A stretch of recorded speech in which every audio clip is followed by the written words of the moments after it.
Decided to leave my husband after he repeatedly devoured all our food, blamed me for grocery costs, and even sabotaged my attempts to manage our meals. We have always had issues with food, and honestly, it's mostly stemmed from him.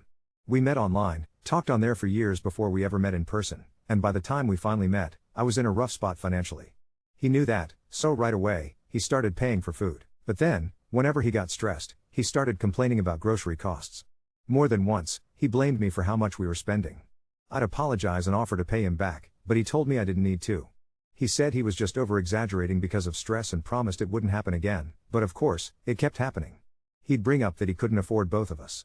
I'll never forget one time at the dollar store, when he told me to pick out a few snacks. I ended up with maybe 3 or 4 things, but he told me he couldn't afford that much, so I needed to put something back. As he kept telling me to put things back, he started grabbing things for himself, double what I had. Eventually, I put everything back, and he got upset at me for that, too. He said he never wanted to make me feel like a burden, which, ironically, is exactly how I felt. Then suddenly, I was ungrateful. There was this moment where he said he thought I had more money than I actually did. Out of desperation, I ended up spending money that was supposed to be off limits to me, money that was controlled by someone else. I spent hundreds on food for both of us, since we both had eating disorders at the time, but he barely acknowledged it. He acted like it was just binge food I would have bought for myself anyway. He asked me to go back to the UK with him, said he'd support me, but treated the entire thing like it was a burden.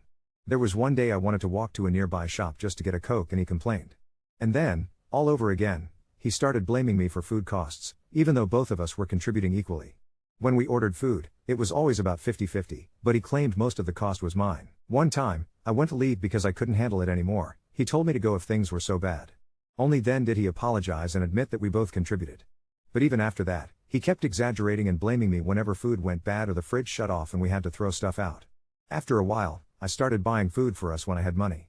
If I got stressed over how much I was spending, he'd either guilt-trip me about what he spent in the past, get annoyed, or act like he didn't care. He'd justify it by saying I never cared when he was stressed about money. Once, I tried buying just one tray of mince to split between 2 dishes, because he wanted to make something different, and he went off at me, yelling, cursing, bringing up how he'd tried that before and I didn't agree. When I bought my own food and tried to make it last, something that wasn't even hard considering my eating disorder, he'd eat it before I got the chance, and when he did, he'd say he'd replace it, but then eat it again. I protested a few times, like when he asked for some of my popcorn, which was my safe food and hard to find. I said he could have 2 bags, but he wanted 3. He argued with me over that. Sometimes, he wouldn't even replace what he took. Once, I asked if I could have some of his mom's biscuits from downstairs, and he told me there were only a few left. I offered to replace them, but he snapped that it would be disrespectful. I pointed out how he always ate my food and never replaced it, but he insisted it wasn't the same thing. Fast forward, I was now spending way more on food than he was, though he insisted otherwise. He'd get angry whenever I brought this up, swearing he spent more. If I ever wanted to go to the grocery store, he'd blame me for the expense because he didn't need to go, but it never stopped him from piling stuff into the cart. When it came time for him to pay, it was always the same complaints: couldn't afford it, most of the food was mine, it was binge food, so I should pay or pay him back. I'd pay, and then he'd just eat everything. If something was meant to be shared, he'd finish it. When I went to replace it and wanted him to pay, he'd complain and refuse. There was a whole week, I bought several boxes of Snickers ice cream bars just hoping to enjoy 1 or 2 myself, and each time I checked, he'd eaten a lot. He said he couldn't help himself, he's a man, he eats more. One day, someone gave me the idea to tell him if I paid him back, then he wasn't allowed to touch it. I tried it, and he backpedaled immediately, right after demanding I pay him back. Trips to America with him and money issues? Always a nightmare. Before one of our trips, we both sold things to have spending money. It was supposed to be for both of us, for necessities. He told me not to touch my own money if I could help it, and yet at the airport, he made me pay for my own food while he used the joint savings on himself. Once in America, the very first day we went out, he complained about all the money being gone when he was the one spending. When I asked him to buy a fan, a purchase we discussed, he said it would wipe the savings and told me to pay. I said the money was both of ours. Annoyed, he stormed off, but later apologized and bought the fan. The next time we traveled, he started insisting I pay for all my food, or reimburse half whenever he bought anything, claiming he couldn't afford both of us. He would ask me to pay a few weeks for the rental car, so I did, and when I reminded him of his promise to pay the 4th week, suddenly he wanted me to cover it again. When I refused, he threatened that he'd run out of money if he paid. His promised solution? He'd ask his grandmother for money and pay me back, even though he'd always said he couldn't ask her anymore. Of course, that never happened. Months later, when I mentioned it in relation to not wanting to visit America again, he got irritated and said I should just let it go. The last time we went to America, he had me paying for virtually all of my food. Every single time we'd go grocery shopping, He'd expect me to pay for everything, and if I protested, he'd whine that he couldn't afford to help after promising he would. Then he'd claim that, since I put most of the food into the cart, because I wanted to go to the store, I should be the one to pay. Even though he still helped himself to the food. He'd avoid picking anything for himself and just focused on shared items, so he wouldn't have to pay. Now that I'm low on money, I help out as much as I possibly can. He does pay for a lot, but I can't help but think about everything that's happened before. It's challenging sharing food with my partner because he has a completely different approach, and not in a quirky, silly way. He grew up in a household where eating quickly was almost a survival tactic. Food would just vanish if you weren't fast.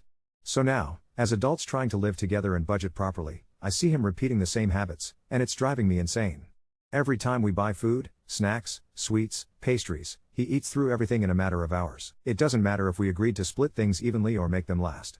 Just last week, we bought cookies, chocolate, and popcorn. We were supposed to share everything fairly, but he devoured most of it himself.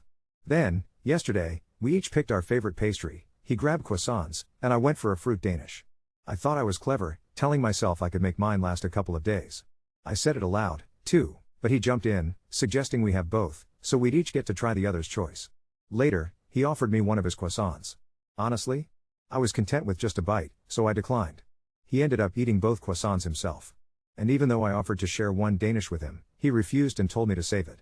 But of course, just a couple hours later, he was back, pestering me for the other half of my Danish. I said no, repeatedly, but he wouldn't stop. He tried to guilt trip me, mentioning how he'd been paying for our food for weeks, like that entitled him to override my decision. Then he practically begged for it, said he was starving, promised he'd replace it. But I've heard that 100 times, and it's always the same. The next day, when I ask for the thing he swore to replace, he claims he doesn't like it and pushes for something else. The effort of actually restoring what he took just isn't there, and it's always my loss. Eventually, he actually took the Danish out of the fridge, twice, about to eat it right there after I'd told him no over and over. At one point, he bribed me with chores. He actually said he'd change the hamster's water if I let him have it. I said yes, just to get some peace, but I didn't mean it. Of course, the requests and begging continued until I snapped and insulted him. Suddenly, he was the victim and I was too intense. He claimed he honestly didn't see anything wrong with what he was doing because I'd told him at the start he could have one, back when we'd planned to share the croissants, before he ate both of his on his own. Then he tried to say it wasn't his fault I didn't want one when he offered. He kept repeating he'd replace the pastries, as if his promises meant anything after so many broken ones. When things got heated, he declared he didn't even want the Danish anymore because of the argument. Only after I reluctantly caved and said fine, take it if you'll actually replace it, did he refuse out of principle. He tried brushing it all off by saying he was just joking and thought I was joking, too. Meanwhile, I was fuming and reminded him, again, that I was trying to save money and actual sharing would help us stick to our budget. He has the nerve to blame me for not being able to budget, while he's the one spending £15 to £20 a day on food and burning through snacks that should last us days, eating it all in a single night. After that stupid Danish standoff, I told him I wasn't doing the it's all shared roulette anymore. I said we were trying separate shelves and a whiteboard. He made a whole show of agreeing, said it would be fun and we'll see who's really bad at budgeting. We went to the store with 2 baskets and a plan. He buys what he wants, I buy what I want, and we split the shared basics. At checkout he kept sliding things from his basket into mine, narrating it like he was being generous. This is for both of us, it doesn't make sense to split it, he said, and it would be something like a multi-pack of crisps he likes. When I pushed his stuff back, he rolled his eyes and told the cashier, she's being weird about numbers today. Later, when we got home, he wrote on the whiteboard, shared, bread/milk/cleaning, and then added biscuits and chocolate to the shared column like he was annotating scripture. That night, he ate through almost the entire shared section, then crossed them off the board with a smiley face. So I bought a small lockable bin, clear plastic, nothing dramatic, and put my safe foods in there with a sticky note that said medical, please don't. He laughed at me like I'd put a tiny jail in the fridge. He asked for the code. I said he didn't need it. The next afternoon, the bin was gone. I found it in the sink with a hairline cracked down one side and a butter knife beside it. He acted surprised, said he thought it was ours and I'd made it weird. He swore he'd replace everything. He came back with a giant bag of off-brand kettle corn 3 days later and said, they didn't have your kind. My safe popcorn is a specific kernel size because of my stomach, but sure, thanks. I tried to make it easier on both of us. I prepped meals, bulk cooked, portioned in containers, labeled with dates like I was suddenly the head chef of a canteen. I told him, if something had a label with a day on it, it was me trying to make sure I actually ate something. 2 days later, I came home to a warm fridge and the container sweating. He'd unplugged it to run his PC tower and a space heater under the desk because the breaker keeps tripping, and my game crashed twice. When I said everything was warm and unsafe to eat, he told me food doesn't go bad that fast and maybe I should stop being dramatic. He ate one of the preps cold, just to prove it. He was sick that night and told me it was probably the cheap mints I buy. I had a checkup last week and my blood work was miserable. The nurse told me to take my iron with yogurt or a small snack because otherwise I'd feel awful. I told him I was leaving 2 yogurts for that exact reason and literally wrote iron across the lid in Sharpie. He ate them both after midnight. In the morning, I asked where they were, and he shrugged and said he thought the Sharpie was me being silly. I spent the day shaky. He handed me a can of his energy drink like he was doing me a favor, then complained when I took it because now he'd have to go out and spend money to replace it. We had dinner at his mom's and I watched him load his plate like an armory. 4 rolls, half the potatoes, a mound of meat. When I went to the bathroom and came back, my plate was half gone because he didn't realize it wasn't his. His mom just sighed and said, "He eats fast. Always has," and handed him another roll while I stood there with my fork. In the car he told me I'd embarrassed him by making a face. He said I make food moral, like he's a villain for being hungry. I thought maybe an outside voice would snap him out of it, so we tried a session with a counselor his GP recommended. He told the counselor about his childhood, about food disappearing if you blinked, about hiding snacks in his pillowcase. He cried, and I cried too, because I get it. The counselor said trauma doesn't excuse stealing your partner's lunch and suggested we do a red dot system. Anything with a red sticker is non-negotiable, off limits. He nodded. He agreed. We stopped for stickers on the way home. That first night, 4 red dotted items vanished. He said stickers make it childish and he doesn't want to feel like a guest in his own kitchen. He actually held one of the stickers between his fingers and went, "This is glue. It doesn't mean anything." I started keeping receipts and sticking them to the whiteboard so he'd stop insisting I spend nothing and he spends everything. He got mad at the visual evidence and pulled them down, said paper clutter makes him anxious. He said I'm controlling the narrative by choosing what to save, so I printed our bank statements. He said statements don't reflect context. Later, I found wrappers stuffed into the back seat pocket of his car, Snickers ice cream, the multipack kind, and he said they were old, from months ago, even though the bin had been out on our counter last week. He told me if I stopped buying binge foods he wouldn't be tempted, as if that wasn't exactly what he insists on putting in the cart. I tried cameras. Not a full surveillance system, just one of those cheap kitchen cams you use to check if the cat's on the counter. I told him about it. I put it high up and angled at the pantry. I was tired of hearing I'd forgotten I ate something. The footage was boring and then bizarre. He'd get up at 2 a.m., stand with the fridge open, eating slices of cheese like a deck of cards, then half a tub of hummus with a spoon, then my marked yogurt. When I showed him, he said he didn't remember it. He said maybe he was sleep eating, maybe it was stress, maybe the camera caught weird angles. He accused me of spying and announced he wasn't living under surveillance. He unplugged it. He guilted me until I took it down and then told me I'd made my point, which I guess was that reality is inconvenient. The next day, he proposed a solution, like he'd invented sliced bread, separate bank cards for groceries. I pay for me. You pay for you. Shared is exactly half. No arguments. I said yes, gladly. It lasted one shop. He walked beside me, empty-handed, saying he didn't need anything. Then when we got home, he ate my stuff. When I reminded him, he said it's insane to expect him to ignore food in his own home. He told me, "You don't understand how hungry I get." When I pointed out he ate an entire pizza by himself before we even put the bags away, he said he needed calories because he'd skipped breakfast to save money. I got an envelope with a grocery gift card from my mom, a sweet surprise, so you can get things you like. I put it in my bag and planned a small haul of things I can actually keep down. He took my bag to look for gum and the card went missing. I found it later, empty, crumpled in our bin, torn in half like a spent lottery ticket. He'd ordered takeaway and a game top-up and told me he'd accidentally used it because the card was in his Apple Wallet and he thought it was his. When I got upset, he said my reaction proved I care more about snacks than the relationship. And then there was the hamster. He'd been nagging me about the water bottle, the one he tried to barter chores over for my Danish. He told me I never refill it and that he always has to do it. I started taking photos on my phone after I did it, time-stamped, because I was so tired of being called irresponsible for a pet I adore. He told me I was being petty. I came home last night and the hamster's stash of treats was gone. He'd used them as salty snack mix while gaming, calling them pumpkin seeds and nuts like that makes it any better. I handed him the empty bag and he said, "They're literally food. We share food." I said, "He's 2 pounds and has no money." He laughed. Something broke in me this morning. I ordered a tiny mini fridge for our bedroom with my own money and a lock for my side of the wardrobe. He told me if I brought a fridge into the bedroom, he'd return it because we don't need duplicate appliances. I dragged it in anyway. He told me I was making him feel unwelcome. I told him he's been making me feel hungry and crazy. He stood in the doorway and said, "If you're going to behave like this, I'm going to stop buying shared things altogether. Bread, milk, eggs, sort yourself out." Then an hour later he yelled because there was no milk for his tea. He went out in a sulk mid-afternoon, just to get air, and came back with 3 bags of corner shop junk and a massive bag of fast food, then dropped the receipt in my lap like it was evidence and said, "This is what you make me do." He ate half of it before he'd even taken his coat off. He said, through a mouthful of chips, that we needed to reset and stop keeping score. I opened the mini fridge. I put in 2 yogurts, a pack of my popcorn, and the iron tablets. I locked it. He watched the whole thing like I'd closed a vault in his face. Tonight, he asked if he could have one of the yogurts if he promised, again, to replace it tomorrow. I said no. He said he was starving. I asked him to eat one of the 5 things he bought on his way home. He said they didn't look nice anymore.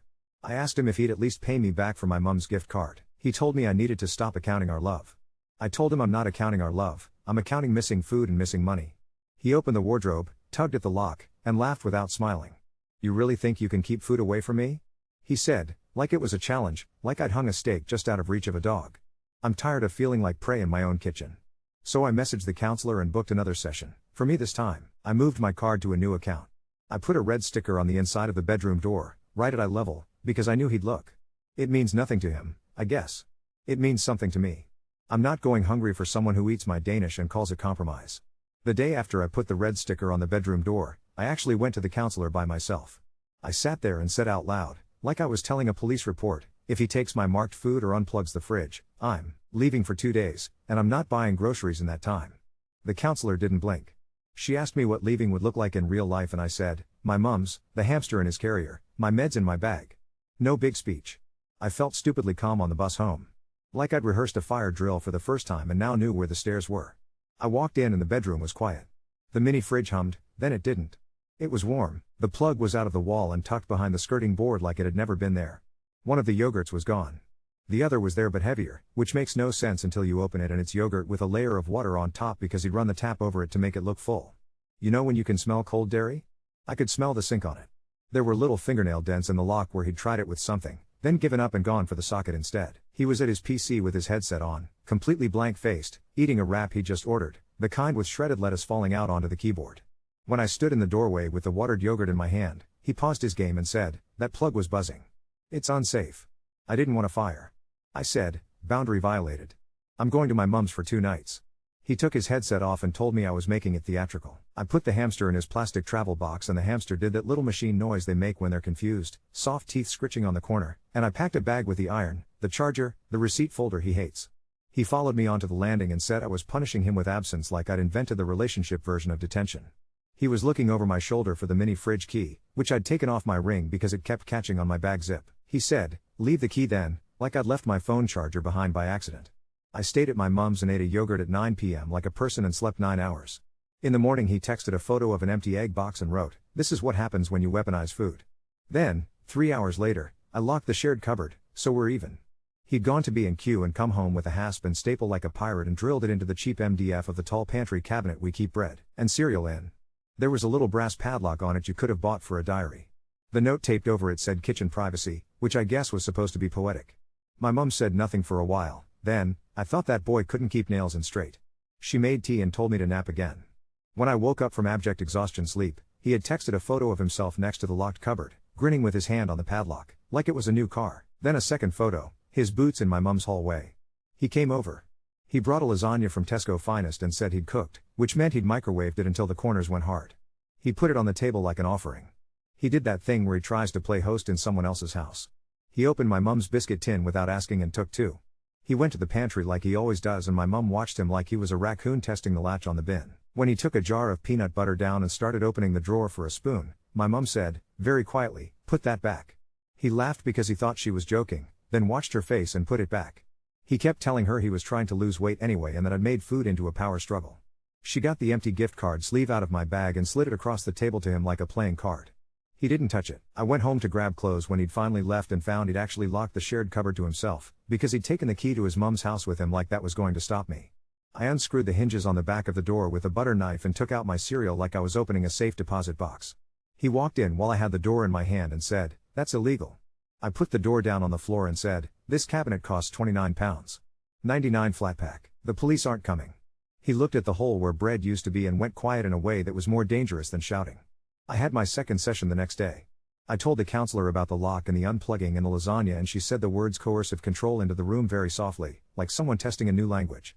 On the bus back I thought about how expensive bread is now, how cheap the lock was, and how the balance of those 2 things in his head was upside down.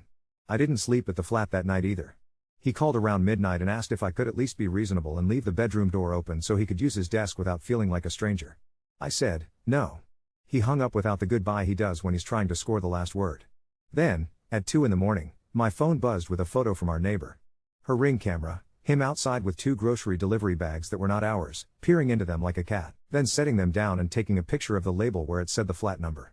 She sent, he took one of the juices. I told him that's not his. He said he'd replace it and went inside. I watched it 3 times and felt the kind of tired that starts behind your eyes. He accused me of making the building hostile. He said if I keep involving other people he'll be forced to go fully solo, which is a funny threat from someone who eats half my plate when I go to the bathroom. He announced a plan. We would do meal prep together like on YouTube, 10 identical containers, our names written on them. He even wrote up a menu and felt tip on the whiteboard like a school cafeteria. He wrote Moan, chicken rice, 2A, spaghetti, wed, salad in capital letters and drew a little leaf beside wed like he was branding it. He filmed himself opening the fridge later and said, "We're doing this." She's on board, as if it was for an audience. I stood out of frame and said, "I'm not on anything." He put his phone down and told me I was sabotaging his recovery arc. By the second day of the plan there were 5 containers left. He'd eaten 3 at 1 a.m. and told me he thought they were old ones because they were at the front. He said I should rotate stock properly if I didn't want him to make mistakes. He pointed to the fridge like he was a dairy manager and I was the Saturday girl who'd put cheese out of order. He was chewing while he said it. The hamster went missing. Not gone, but the cage door was open and the chew tube was off, which it never is because I'm compulsive about the little latch. I found him behind the bookcase with a cluster of crumbs the size of his head because someone had shaken out a bag of Doritos on the carpet and he'd done what hamsters do, stuffed themselves to the eyes. His belly felt like a beanbag. He looked like a living stress ball. I cried so hard my face felt like it was melting. He came out of the shower with steam behind him and said I was overreacting about a rat, which is the kind of sentence you don't get to take back. I took the hamster to my mum's. Packed his whole cage into the car and drove like a hearse. I sent a text that said, "I'm not living with you while you make jokes about my pet and break locks." He replied, "You think locks will keep me out of my kitchen? Good luck." The thing that stuck wasn't the threat, it was the my. Like he'd finally said the quiet part out loud. 3 days. That's how long it took for him to go from "I'm going to stop buying shared things so you learn" to texting me a receipt photo with a total of £34. 16 in the caption, "See what you made me do." It was a slush of corner shop prices and 2 for £5 deals and a £9.99 top up for his game tucked in the middle like a garnish. He said he felt sick after and it was my fault. I sent a thumbs up emoji because I didn't have any more words that wouldn't burn on the way out. He turned up at my mum's again with a screwdriver to fix the cupboard you vandalized. He tried to bring it into her kitchen like he was a tradesman on call. My mum told him he could leave the tools at the door and his attitude on the pavement. He looked genuinely confused, like a dog hearing a word it knows in a sentence it doesn't. He tried the fridge. She said no. He tried to make tea and she moved his hand off the kettle like it was a hot pan. I watched him not be in charge and it was the weirdest thing I've ever seen, like someone turned gravity sideways. He called me controlling in the car afterwards and said my mum had caught it from me. The last ridiculous straw wasn't even food. It was my bank app. I got a fraud alert for a delivery, pizza and sides, to our address, at 3 a.m., attempted on an old card I'd taken off Apple Pay. Declined. He texted half an hour later, "The bank is being weird. We're starving." He had 2 empty pizza boxes on the table in the photo he sent, so we weren't starving. He just pivoted to the next thing and hoped I'd trip. When I didn't, he told me I'd pushed him into a corner and he was acting out. He's 30. I collected my passport, the folder with my medical stuff, the framed photo of my dad and me, the laminated sheet with the hamster vet's number. I took the mini fridge. I left him the lock he bought and the cupboard door on the floor. He followed me down the stairs with his mouth open like he was going to say something nuclear and then couldn't find the match. He said, "You'll miss me when you need milk," like that was romance. I said, "I can buy my own milk." He laughed without sound again and said, "You can't budget." I looked at the bag in his hand, a bag for life blooming with red and yellow logos, and the receipt fluttering on top like a white flag. I ate a whole Danish in my mum's back garden this morning. The fruit was soft and cold and the pastry flaked onto my lap like leaves. The iron went down like a pill should when you do it right. I put a red sticker on my mum's fridge. It means nothing to him. It means I'm not going back to a kitchen where a butter knife is a lockpick and a yogurt is an argument. He texted me at lunch to tell me he'd booked another counseling appointment for us. I told him I'd go if the first sentence out of his mouth is I stole my partner's food and I'm not going to do it again. He wrote back, "You can't script me." I think that's the whole point. He showed up at my mum's 2 mornings later with a hamper. Not flowers and cellophane, but one of those fake wicker baskets from the seasonal aisle, plastic handle, plastic wrap, a bow that had seen some things. He said, "Peace offering," in his customer service voice. Inside, 3 jars of pasta sauce he doesn't like, a bag of couscous he definitely bought because it was £1, and the exact brand of yogurt I'd take with my iron, warm to the touch because he'd kept it under his arm on the bus. He reached in like a magician and brought out a Pringles lid, held it up between 2 fingers and said, "Look," and I genuinely thought he'd dug up a coin from my childhood. He'd written day 1 in Sharpie on it. He said it was his reset token. My mum looked at it like it had crawled out of a drain and said nothing. He put the basket on the kitchen table and looked around for applause, for tea, for access. My mum's biscuit tin had new squeaky hinges. He touched the lid and she said his name the way a teacher does when your hand's hovering over the class hamster. He texted me before lunch, a screenshot of my club card app. He'd somehow logged into the loyalty account I forgot to log out of on his phone and cashed out the points. £11, 50 in vouchers turned into 2 meal deals and a Red Bull and one of those tubs of flapjacks you only buy when you're dizzy. I'll give you the points back, he wrote, and I stared at the sentence for too long, because that's not how points work. He used the little animated confetti filter on the screenshot like he'd won something. I wrote back, you don't get to cash out anything that says my name on it, and he replied, it's household. I told my mum and she said, I didn't know you could steal a discount, which made both of us laugh, and then we didn't laugh at all for a bit. I went back to the flat with my mum for a proper pack up. No speech. A cab booked on my phone that would show up in 20 minutes whether we had finished or not. He'd done DIY. He'd screwed a keypad lock onto the kitchen door, onto the actual door frame, with the kind of confidence usually reserved for surgery. The keypad was stuck on crooked with strips of foam tape and he'd written kitchen hours on a sheet protector and taped it at eye level. 10 a.m., 8 p.m. No exceptions. Exceptions in parentheses underneath in tiny handwriting. Milk, tea, emergencies. He was in the living room, headset on, the door to the kitchen half shut like a retail changing room. He looked up when I tried the handle and said, see? Boundaries, like he'd cured something. I went and got the butter knife from the drawer in the hall sideboard and popped the screws out of the hinges like I was rolling my wrists. The door came off in my hands with a sigh, and I leaned it against the wall. He stood there with his mouth open in a perfect O and said, this is sabotage. My mum said, brightly, we're starving. Might make a sandwich. He had a new whiteboard.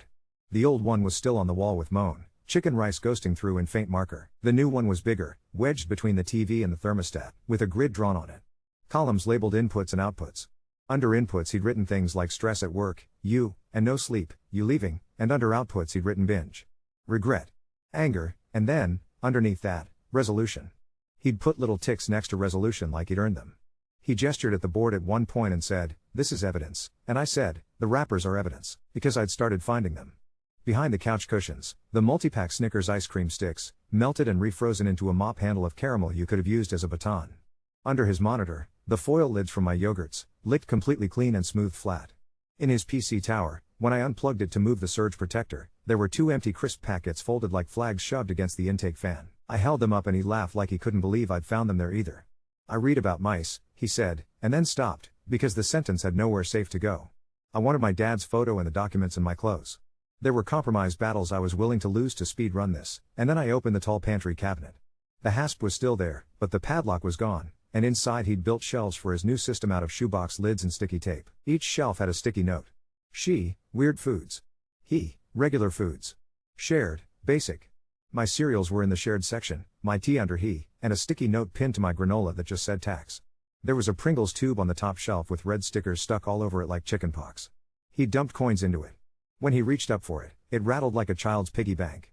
For milk, he said, like he was a little boy being generous. I put the granola in my bag and the Pringles tube in my mum's hands because I didn't want to be the one to touch it. I called the non-emergency number a friend texted me. Not 999. The one where they send a PCSO to keep the peace while you take what is yours, because the word yours needs company in this context. The woman on the phone asked if I felt unsafe. I said, my kitchen door has a keypad. She said, right. He told me it was an overreaction and that I was bringing the state into our kitchen, and I looked at the door leaning against the wall with its cheap screwed-on keypad and the sheet protector of rules and thought, sure.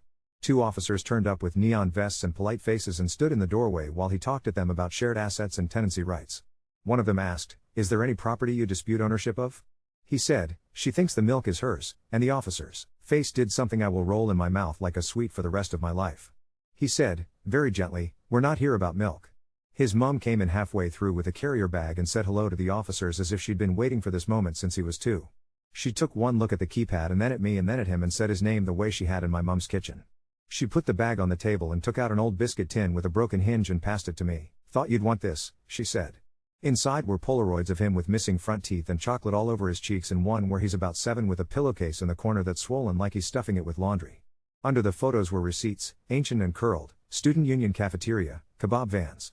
On a folded A4 sheet, in his teenage handwriting, a list titled Food Storage Ideas. Wardrobe. Under floorboards. Shed ceiling. He looked mortified in a way I had never seen, bald and honest and 13 for a second. Then he put his persona back on like a hoodie and told her she was undermining him. She took his face in one hand and said, stop stealing from your girlfriend, and for a minute, everything aligned. He cried. He cried like he did at the counselor, but this time it didn't feel like a performance. He said, "I don't know when I am and when I'm hungry," and I believe that. I still put the photo of my dad into my bag and the hamster's spare wheel in my underwear, because belief doesn't keep the fridge cold. The neighbor with the Ring doorbell knocked while the officers were there. She had her phone in one hand and a carton of orange juice in the other.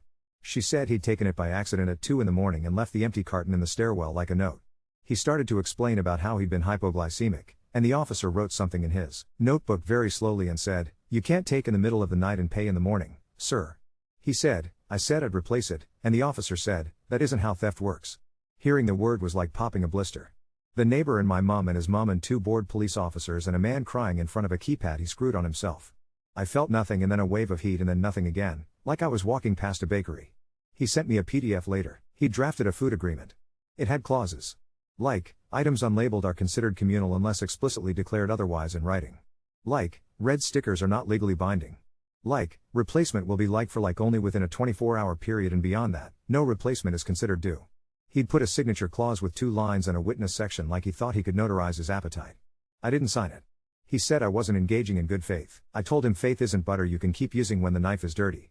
I posted the keys for the flat through the letting agent's mail slot in an envelope with my name on it and a note about my portion of the deposit and the damp patch above the kettle that looks like a map of Wales. He texted, "You don't have to be dramatic," while he was literally in a hoodie with Drama Club written across the front, because of course. He sent me a photo later, his hand on the pantry lock again, his palm open like a billboard, the little brass padlock glinting. He captioned it, "Resets are hard." He started a close friend story on Instagram with him making overnight oats, using my oats, in my Tupperware, stirring with the spoon I like. He narrated into his front-facing camera about accountability and growth. I turned my phone over like a face-down fish. The counselor saw me alone. She used more words that made me feel like I'd been walking around with a mouthful of marbles and had finally been told to spit. Deprivation. Coercion. Sabotage. She asked me to write down what a normal Tuesday looked like at my mom's. I wrote, coffee, 2 slices of toast, yogurt with iron, a walk, a nap, no one unplugged anything. She asked me to write down what a normal Tuesday looked like at the flat. I started to write, wake up, check the fridge light, and then I just drew a small rectangle and shaded it in over and over again and realized I was drawing the keypad. She nodded. He booked a joint session and sent me the calendar invite like a meeting, title in all caps, couples repair. I replied saying I'd go if he opened with the sentence I told him to say. He sent, "I won't be scripted," and then sent a second message, "Fine," which I didn't believe but put in my pocket anyway. He walked into the room with a Tupperware of pasta like a prop and set it on the table between us as if we were going to bless it. He looked at the counselor, then at me, then at the pasta, and said, "I stole my partner's food," and it sounded like he'd chewed gravel for it. He didn't say the second half. He looked at me and waited. The counselor said, "And?" He said, "And I don't want to anymore," and then immediately followed it with, "But," and that was the whole session. A long, loud, variously flavored but. But money. But childhood. But I'm hungry. But she buys the good stuff. But I get dizzy. But he couldn't find the part where apology isn't a hinge to push a door back open, it's a full stop. The counselor said, "You can have all the reasons in the world and still not take the yogurt with your girlfriend's name on it," and his face did that blankness again, like he was buffering. He said, "We need the whiteboard," like we were going to set up merch. His grandmother called me. He'd asked her for £200 for joint groceries because I left. She said, "He told me you're not eating without him," and her voice went tight with that fury that lives in old ladies with clean windows. I told her I had toast. She told me she'd been doing this since his mom went back to work evenings and he learned to say "I'm starving" like a password. We were quiet together for a pause that lasted half a song. She said, "He was a sweet boy," and I said, "He is," because both things can be true and neither fixes a lock.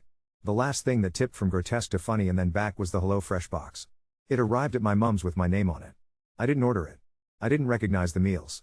He'd used my email and my old card to start a trial and sent it to me like a parable. He texted as the box hit the doorstep. "See? Solutions." He was on our street before we'd cut the packing tape. He started talking about portion control and shared cooking and my mom said, "She doesn't live with you," and he said, "It's a box," like that erased the part where he'd weaponized a subscription. He followed me into the kitchen and reached for the chicken and I stepped in front of him with a look I didn't know my face could make and said, "No," and he stopped. He genuinely stopped.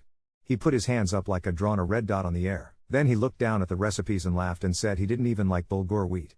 I arranged a mover for the rest, a man with tattoos of cutlery up his arm who didn't ask questions, just lifted. He loaded my books and the kettle and the pan that doesn't warp and my spice jars that aren't just salt. He looked at me like he could tell what kind of house I was coming from and what kind I was going to. I left him the tall pantry cabinet door in the hall. I left the keypad on the floor. I left the Pringles lid on the table, day one facing up. I took the hamster and his stack of pumpkin seeds and his little plastic house with the bite marks on the door where he tests the edges. At my mum's, that night, the hamster did a loop on his wheel and then another and then a third, like he was checking it still worked. I ate toast with butter that had not been assessed for taxation. I took my iron like a person doing something simple and not a ritual offering. I put a red sticker on the back of my phone case and another inside my wallet. They mean nothing to him. They mean when I see them, I eat what is mine and I don't explain it to anyone. At midnight he texted me a photo of the kitchen door rehung and the keypad reattached, straight this time, the sheet protector rewritten with new hours, open. He wrote, fixed it. I put my phone face down and poured cereal into a bowl from a box that wasn't locked in place. In the morning he sent, you'll miss me when you need milk, like a curse, like a dare, like he couldn't imagine a world where I could walk to a corner shop and buy a pint. I sent him back a photo of a bottle on my mum's counter with the red sticker on the cap. He wrote, points don't work like that, and I laughed, because that at least, all of us now understand.